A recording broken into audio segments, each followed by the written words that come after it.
Hello. તો સૌથી પહેલા તો બધાને મારા રામ રામ અને ગુડ મોર્નિંગ.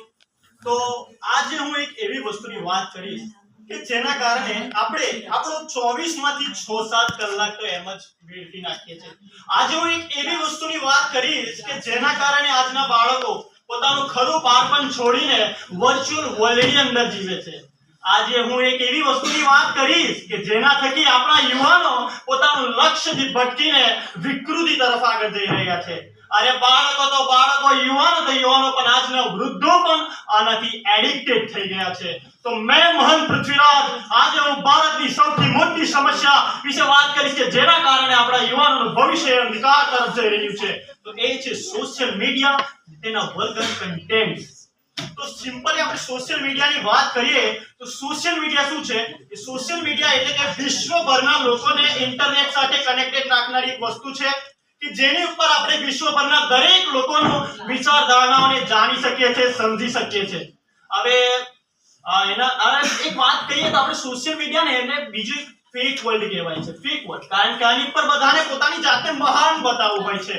બધાને જ અટેન્શન જોઈએ છે કે મને વધારે લાઇક્સ મળે, કમેન્ટ્સ મળે, મને વ્યૂઝ મળે, લોકો બધા મારી તારીફ કરે, બધાને આવું જ જોઈતું હોય. પરંતુ મેઇન પ્રોબ્લેમ આ નથી. પ્રોબ્લેમ એ છે કે આ સોશિયલ મીડિયાની ઉપર અપલોડ કરવા માટે, કન્ટેન્ટ અપલોડ કરવા માટે કોઈ પણ પ્રોપર ગાઈડલાઇન્સ નથી કે કોઈ પણ પ્રોપર લિમિટેશન્સ નથી. આથી જેના કારણે લોકો આજે એટેન્શન માટે ગમે તેવા વિડિયોઝ અપલોડ કરતા હોય છે. આપણી ભારતીય ઇતિહાસને આપણે ખોલીને જોઈએ તો આપણા ભારતની મહિલાઓ પોતાની ઇજ્જતનું રક્ષણ કરવા માટે જોહર થઈ જતી હતી, સતી થઈ જતી હતી. જ્યારે આજે સ્ત્રીઓએ વ્યૂઝ ને લાઇક્સ માટે ગમે તેવા વિડિયોઝ અપલોડ કરવામાં સહેજ પણ સંકોચ થતો નથી.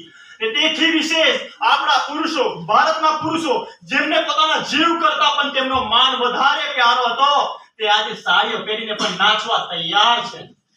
અને એથી વધારે આજના નાના નાના બાળકો પણ ગર્લફ્રેન્ડ બોયફ્રેન્ડ વાળા વિડિયોઝ મૂકે, એ પણ પાછા ડબલ મીનિંગ વાળા. સાલું આપણને વિચાર આવી જાય કે આ લોકોને આવી બુદ્ધિ આવી ગઈ છે, કેમ કે આ ઉંમરમાં આપણે લખોટીઓ રમતા હતા, આ લોકોને આવી બુદ્ધિ આવી ગઈ.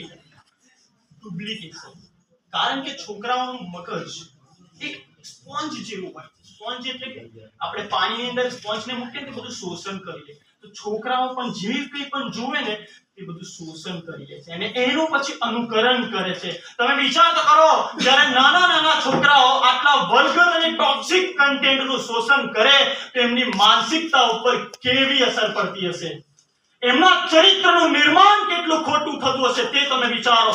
કે જેના કારણે આજે રેપ અને મર્ડર જેવા કેસ પણ વધી રહ્યા છે. ને બીજું કે આ બધા પરિણામોની અસર એ આપણી ભારતીય સંસ્કૃતિ પર પડે છે. આપણી એવી ભારતીય સંસ્કૃતિ કે જે એક એવો સળિયો છે કે જે સંપૂર્ણ ભારત રૂપી બિલ્ડિંગને આકાર આપે છે અને તેના પાયા સ્વરૂપ આપણા યુવાનો એમને મજબૂતી આપે છે. પરંતુ આજે સોશિયલ મીડિયાના ગંદા અને વલ્ગર કન્ટેન્ટ્સના કારણે એ આપણી સંસ્કૃતિ નાશ થઈ રહી છે કે જેના થકી આપણા પુરુષો અંદરથી ખોખલા થાય છે અને આપણા ભારતને વિકાસ થવાની અંદર વિકાસને દાવ પર લગાડી દીધો છે. તો દોસ્તો, આપણા બધાનું જે સપનું છે ને 2047 નું વિકસિત ભારતનું, દિવ્ય ભવ્ય ભારતનું સપનું, તો એની અંદર આ સોશિયલ મીડિયાના કન્ટેન્ટ્સ એક ચેલેન્જીસ રૂપ છે, એક સમસ્યા છે. હું સોશિયલ મીડિયાની સમસ્યા નહીં કહું, કારણ કે સોશિયલ મીડિયાથી આપણને ઘણા બધા ફાયદા પણ થાય છે. આજે મનોરંજનથી લઈને એજ્યુકેશન બધું આપણને ઓનલાઈન એકદમ સરળતાથી મળી જાય છે. કોઈ પણ આપણે લોકોની સાથે કોન્ટેક્ટ સરળતાથી કરી શકીએ છીએ.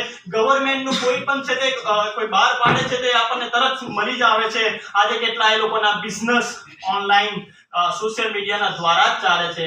આથી પ્રોબ્લેમ સોશિયલ મીડિયા નથી, પરંતુ તેની ઉપરના વલ્ગર અને ટોક્સિક કન્ટેન્ટ્સ છે કે જેના માટેનું સોલ્યુશન છે કે હું ગવર્નમેન્ટને વિનંતી કરીશ કે આપણે આની માટે કોઈ પ્રોપર ગાઈડલાઇન્સ લાગુ કરવી જોઈએ, એક સેન્સર બોર્ડને હાયર કરવું જોઈએ. તે ઉપરાંત હું માતા-પિતાઓને પણ વિનંતી કરીશ કે તમે તમારા પુત્રોના ઓનલાઈન એક્ટિવિટી પર ધ્યાન આપો. તેની સાથે સાથે હું આપણા વડીલ વૃદ્ધોને પણ હું વિનંતી કરીશ કે તમારા પુત્રોને તમે આપણા ભારતીય ઇતિહાસ, આપણી સંસ્કૃતિ, આપણા વીરોની ગાથા સંભળાવો, આપણા મહાભારત અને રામાયણની કથાઓ સંભળાવો, જેથી તેના ચરિત્રના નિર્માણ થવામાં એક મદદરૂપ થશે. અને આપણે અંતે જાણીએ જ છે કે ચરિત્ર નિર્માણથી જ રાષ્ટ્ર નિર્માણ થાય છે. જય હિન્દ. Thank you.